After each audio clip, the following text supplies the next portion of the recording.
آج اسلام آباد میں پیغام اسلام کانفرنس ہوئی۔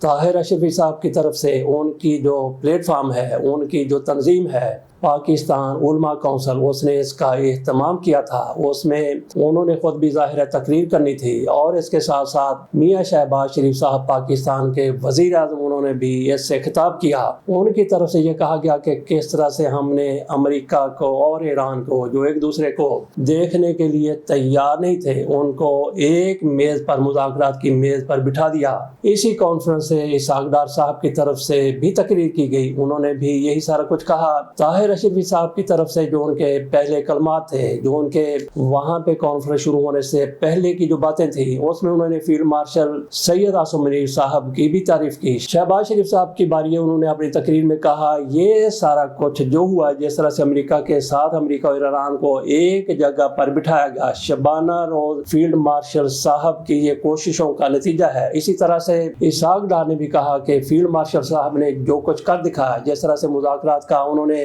معاملات کو طے کیا، یہ انہی کا کام ہو سکتا ہے۔ تو یہاں پہ اسحاق ڈار صاحب کی طرف سے یہ بھی بتایا گیا کہ پاکستان کا ایک سکواڈرن اور پاکستان کی فوج وہ سعودی عرب میں موجود ہے۔ انہوں نے یہ بھی کہا کہ ہم نے پہلے ان کو بتا دیا تھا کہ سعودی عرب پر حملہ مت کرنا، کیونکہ وہ ہمارے لیے عقیدتوں کا مرکز ہے، اور ہمارے لیے سارے مسلمانوں کے لیے وہاں پہ کیا گیا حملہ قابل قبول نہیں ہوگا۔ اس حوالے سے انہوں نے ایران کو آنکھیں بھی دکھانے کی کوشش کی۔ اسحاق ڈار صاحب کی طرف سے یہ بھی کہا گیا کہ آج سے 40-42 سال قبل جس طرح سے مرتدوں کی طرف سے خانہ کعبہ پر قبضہ کیا گیا تھا، وہ کہتے ہیں کہ اس موقع پر میں وہاں پہ موجود تھا، اور مجھے معلوم ہے کہ وہاں پہ کیا کچھ ہوا تھا، اور پاکستان نے کس طرح سے قبضہ چھڑانے میں اپنا کردار ادا کیا تھا، یہ اسحاق ڈار کہہ رہے تھے۔ اسحاق ڈار صاحب کی طرف سے امریکہ اور ایران کے مذاکرات میں جو کچھ پاکستان نے کیا، اس کی بھی تفصیل انہوں نے بتائی، اور اس حوالے سے ایک بڑی اچھی خبر یہ ہے کہ میمو ایک سامنے آیا گو کہ اس پر کسی کی طرف سے ابھی تصدیق نہیں کی گئی۔ اس کے بارے میں کہا جاتا ہے کہ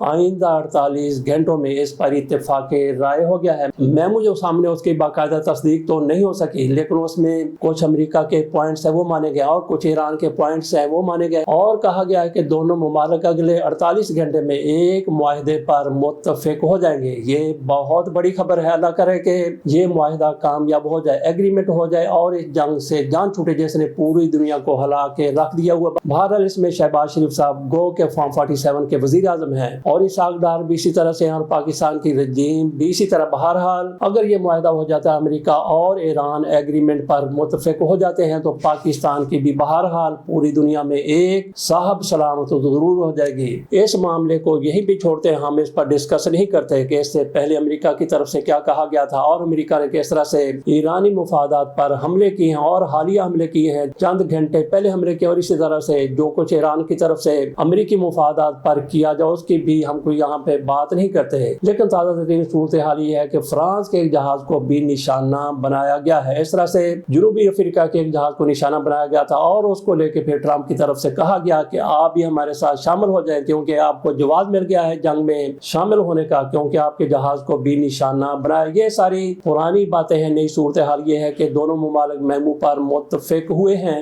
اور اگلے 48 گھنٹے میں ایک معاہدہ ہو سکتا ہے۔ عمران خان کے وکیل ہیں فیصل ملک صاحب ان کا نام ہے، اور وہ انسداد دہشت گردی کی عدالت میں پیش ہوئے۔ امجد علی شاہ صاحب اس کے جج ہیں، ان کی طرف سے کہا گیا کہ مجھے عمران خان سے ملاقات کی اجازت دی جائے، وہ GHQ کیس میں ملوث ہیں، ان کو ملوث قرار دیا گیا۔ اور اس موقع پر شیخ رشید بھی عدالت میں موجود تھے، وہ اپنی حاضری لگوانے کے لیے آئے، اس کے بعد چلے گئے۔ فیصل ملک کی طرف سے کہا گیا کہ میری عمران خان سے ملاقات کروا دی جائے، تو جج صاحب اس پر برہم ہو گئے۔ امجد علی شاہ صاحب کی طرف سے کہا گیا کہ آپ ٹائم ضائع کر رہے ہیں، آپ کو اجازت نہیں دی جا سکتی، کیونکہ پہلے ہی ملاقاتوں کے حوالے سے ہائی کورٹ کا آرڈر موجود ہے، آپ کس طرح سے ہمیں کہہ سکتے ہیں کہ میری ملاقات کروائی جائے۔ اور وکیل کی طرف سے یہ کہا جا رہا تھا کہ میں نے عمران خان سے اپنے کلائنٹ سے مشورہ لینے اس حوالے سے وہ کیا کہتے ہیں، تو جج صاحب نے کہا کہ ایسا نہیں ہو سکتا، ملاقات کی اجازت کی بات نہیں ہو سکتی۔ انہوں نے ان کو 10,000 روپے جرمانہ کیا، اور کہا کہ جرمانے کی رقم رقم فوری طور پر ڈسٹرکٹ بار ایسوسیشن کی ڈسپینسری میں جمع کروا دی جائے. لگتا ہے کہ جج صاحب وہیں سے اپنا علاج کرواتے ہیں, وہیں سے اپنی دوائیاں شوائیاں لیتے ہیں. بہرحال یہ عمران خان کے وکیل کو جرمانہ کر دیا گیا, 10,000 روپے جرمانہ کیا گیا کہ آپ نے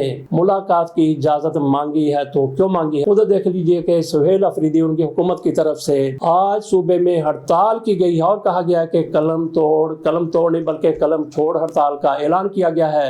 ایک طرف عمران خان کے وکیل کو جج صاحب کی طرف سے جرمانہ کر دیا جاتا ہے اور دوسری طرف کی صورتحال یہ ہے کہ خیبر پختونخوا میں سہیل افریدی کے اعلان کے مطابق پورے صوبے میں قلم چھوڑ ہڑتال ہے. قلم آج کل کون استعمال کرتا ہے. بہرحال انہوں نے سارے لوگوں کو کہا کہ آج ہم ہڑتال کریں گے. اس کی وجہ کیا ہے؟ انہوں نے کہا کہ مرکزی حکومت کی طرف سے ہمارے بقایا جات جو اربوں روپے میں ہو چکے ہیں وہ ہمیں نہیں دیے جا رہے. کئی مرتبہ میں نے ان کو کہا بھی ہے, میں نے وزیر اعظم سے ملاقات کے دوران بھی کہا. انہوں نے کہا کہ اجلاسوں میں جاتا رہا, وہاں بھی میں نے بات کی. انہوں نے کہا کہ ایک موقع پر تو میں نے اجلاس کا بائیکاٹ بھی کر دیا تھا لیکن اس کے باوجود بھی ہماری رقم ہمیں نہیں ملی. اس کے ساتھ ساتھ ان کی طرف سے یہ بھی کہا گیا کہ عمران خان کے ساتھ زیادتی ہو رہی ہے. ان کی اہلیہ کی آنکھ کی جو کوئی صورتحال ہے ان کے ساتھ بھی زیادتی. ایک طرف تو وہ کہہ رہے تھے ہمارے بقایا جات ہمیں نہیں مل رہے, دوسری طرف انہوں نے کہا کہ عمران خان کے ساتھ جیل میں زیادتی ہو رہی. تو ان چیزوں کو مد نظر رکھتے ہوئے ان کی طرف سے قلم چھوڑ ہڑتال کا اعلان کیا گیا. آج پورے صوبے میں قلم چھوڑ ہڑتال ہے. اور دوسری طرف یہ بھی صورتحال ہے کہ ایک طرف تو انہوں نے ہڑتال کر رکھی ہے اور دوسری طرف ان کی طرف سے مارکہ حق کا جشن منانے کا بھی اعلان کیا گیا ہے. فوج کے ساتھ مل کر یہ جشن منایا جا رہا ہے اور عمران خان اسٹیڈیم میں یہ جشن منانے کی تیاری ہو رہی ہے. کل 7 مئی کو یہ جشن منایا جائے گا. وہاں پہ کھیلیں ہوں گی, وہاں پہ میوزک کا گاؤ, وہاں پہ کنسرٹس بھی ہوں گے.